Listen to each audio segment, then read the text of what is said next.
여러분은 살고 싶은 지역이 있으신가요? 저도 돈 많이 벌면 여기서 살고 싶다라고 생각하는 곳이 있습니다. 근데 상가는 그런 감정으로 고르면 정말 큰일 난다는 걸 이번에 깨달았습니다. 제가 실제로 보고 온 상가 중 하나가 그랬는데요. 좋은 지역이라고 믿고 투자했다가 수억 원의 손해를 본 사례입니다. 오늘은 그 이야기를 여러분께 해드리려고 합니다. 저는 지역적으로 핫한 곳인 수원 광교에 있는 상가를 보고 왔습니다. 제가 조사한 상가 중 하나는 50대 남성분이었는데 노후를 위해 모은 돈과 대출까지 더해서 2019년에 광교 중흥 S클래스 내에 있는 상가를 분양받았더라고요. 전용 10평 정도 되는 상가였는데 4억 원 정도의 금액을 대출을 받아서 구입했습니다. 분양 당시의 홍보 자료들을 보니까 분양 관계자들이 광교는 배우 세대가 많고 유동인구가 넘쳐난다 라고 자신있게 말했던 것 같은데 그분 역시 그런 말들에 넘어간 것 같았습니다. 실제로 이 상가를 분양할 때 광교라는 지역에 힘입어서 광교의 핵심 입지다, 미래의 투자처다 등 온갖 수식어들이 붙었던 자료들도 찾아볼 수 있었습니다.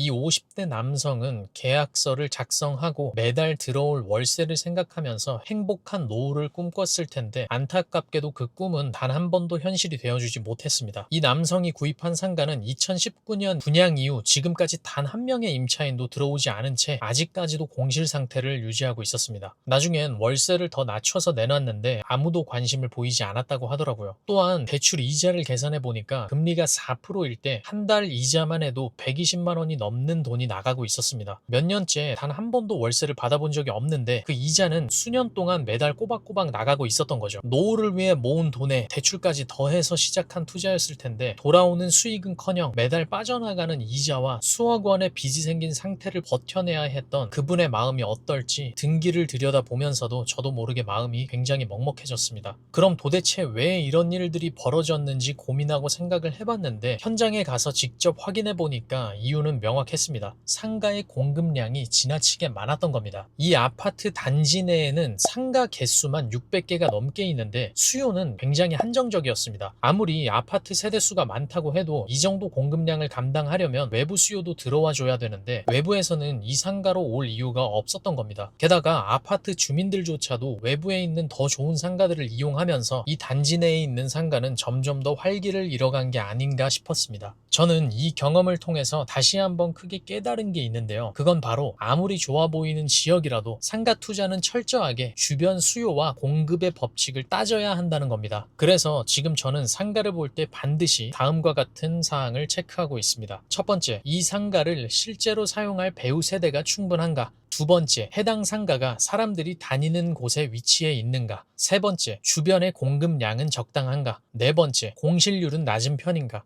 여러분들도 이런 포인트들만 잘 살피신다면 망하는 상가는 충분히 피할 수 있을 거라고 생각합니다. 여전히 우리 주변에는 겉모습만 화려하고 실제로는 텅 빈 상가들이 정말 많습니다. 분양 관계자들은 늘 화려한 말로 우리를 현혹시키기도 하죠. 하지만 여러분들이 절대로 잊지 않았으면 하는 게 하나 있습니다. 상가는 철저한 준비와 공부가 없다면 절대로 섣부르게 시작해서는 안 된다는 겁니다. 아파트는 투자가 잘못되면 투자자인 내가 들어가서 직접 거주해도 되지만 상가 투자는 잘못되면 내가 활용을 할 수도 없고 그냥 하나의 커다란 빚이라고 생각합니다. 앞으로는 이런 터무니없는 상가 투자로 고통받는 분들이 없기를 진심으로 바랍니다. 제 경험이 조금이라도 도움이 되셨다면 구독과 좋아요 부탁드리고 앞으로도 더 좋은 정보 얻어가시길 바라겠습니다. 감사합니다.